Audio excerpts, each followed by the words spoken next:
ওই দুধের মধ্যে কি হয়েছে? ভাবি পা চুলকায় কে? আমি বুঝলাম না। ওই প্রোডাকশন ম্যানেজার বেটা পা চুলকায় কে বেটা? ভাই দুধের দায়িত্বটা ওর কাছে দিছিলাম, ও কই বেলাছে যে ওর প্রোডাকশন ম্যানেজারে বলে দায়িত্ব দিছে। ওই কি হইছে? আসলে কি ওই শুটিং এর মধ্যে আমরা যখন সিনেমার শুটিং করি হ্যাঁ তখন যদি দুধের দরকার হয় তখন ওই প্রোডাকশন ম্যানেজারে বলি, ওরা দুধ আইনা দেয়। পা দেওয়ার শর্ত থাকলে তো আর অরিজিনাল খাবার দুধ দিব না, ওই চুন টুন গুলা এমন হয় দুধ বানাইয়া দিছে।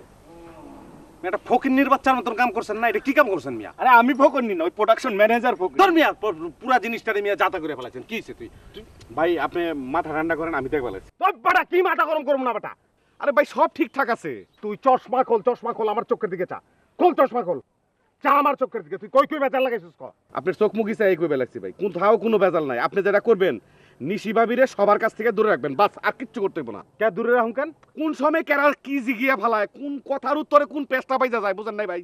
টেকা কি গাঙ্গিয়া বাইসা হে বেটা? আমি সবাইরে পেমেন্ট করবো না বেটা? তুই অগরে শিখাস নাই? কোন কথা জিগাইলে কি উত্তর দিব এটা শিখাস নাই তুই? শিখাইছি না মানে? আপনি দেখেন কি শিখাইছে গো। নিশি ভাবি যদি কয় তোমাগো, চাচা আপনাদের বাড়িতে আমাকে নিবেন না, কি কইবে?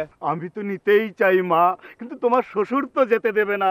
ওই মেয়ে মোরান কেন? মোরানের দরকার আছে? আল্লাহর রাস্তায় মানুষের বাচ্চার মতন কথা কন। শোনেন, আপনি হইছেন আমার চাচা, মানে আমার বউর চাচা শ্বশুর। আচ্ছা বুঝছেন? হ্যাঁ হ্যাঁ। এখন আপনি সুন্দর করে কইবেন যে মা তোমাকে তো আমি নিতেই চাই, কিন্তু তোমার শ্বশুরই তো ছাড়বে না। আচ্ছা দেখেন, আমি তো তোমাকে নিতেই চাই মা, কিন্তু তোমার শ্বশুর তো যেতে দেবে না। ওই বেটা করতে লইছস বেটা? যাত্রা নতুন কথাগুলি তো হইব না বেটা। আমি এমনি কথা কইতাম এই লিগে বেটা আমারে সিনেমার জোগাড় কয় বেটা। ভাই আপনি টেনশন করেন না, আপনি নিশি ভাবিরে সময় দেন, আমি এদিকে দেখবেন। জান ভাই, ভাই আল্লাহর রাস্তায় একটু সোজা ভাবে কথাটা কই। আল্লাহ রে আল্লাহ।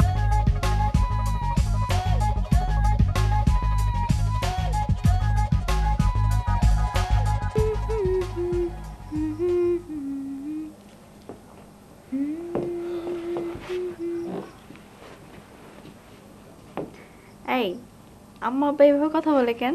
হ্যাঁ কিভাবে? যে কেমন সুরে সুরে ছন্দে ছন্দে। তাই কিরকম বলো তো?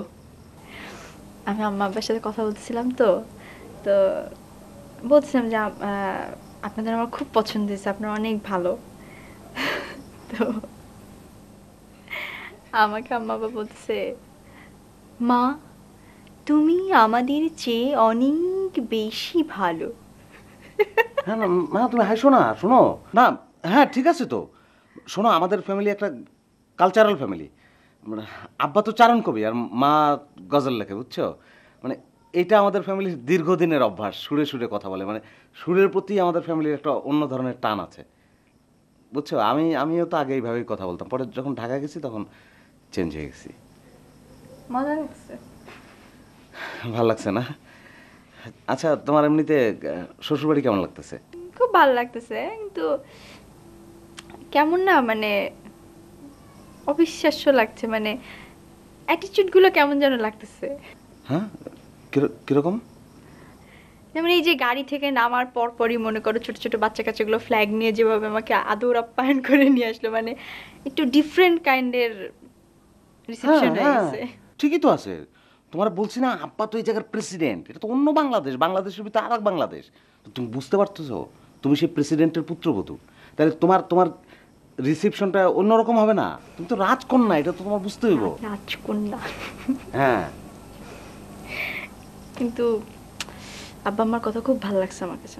আচ্ছা তুমি ড্রেস চেঞ্জ করে নাও, ঠিক আছে? আমি আব্বা আমার সাথে কথা বলি। শোনো, আম্মা আব্বার সঙ্গে তো মানে আছে তো ওনার সঙ্গে একটু কথা বলতেই পারবা।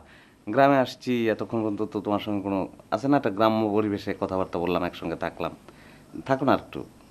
আর তোমার সাথে তো আমার সারা জীবন কথাবার্তা হবে, আর গ্রামের পরিবেশ এখানে যদি ভালো লেগে যায় তাহলে আরো কিছুদিন থেকে যাবো, ঠিক আছে? হ্যাঁ হ্যাঁ সেটা তো আমাদের থাকা উচিত, গ্রাম্য পরিবেশের তো মজাই আলাদা, বুঝছো না? ফুরফুরা বাতাস সব কিছু ঠিক আছে, কিন্তু কেমন বলো, আমি তো ব্যবসা করতেছি, আমার তো একদিনের মধ্যেই যাইতে হইব। আচ্ছা সেটা পরে দেখা যাবে, তুমি চেঞ্জ করো, আমি আব্বা আমার সাথে কথা বলে আসি, ঠিক আছে?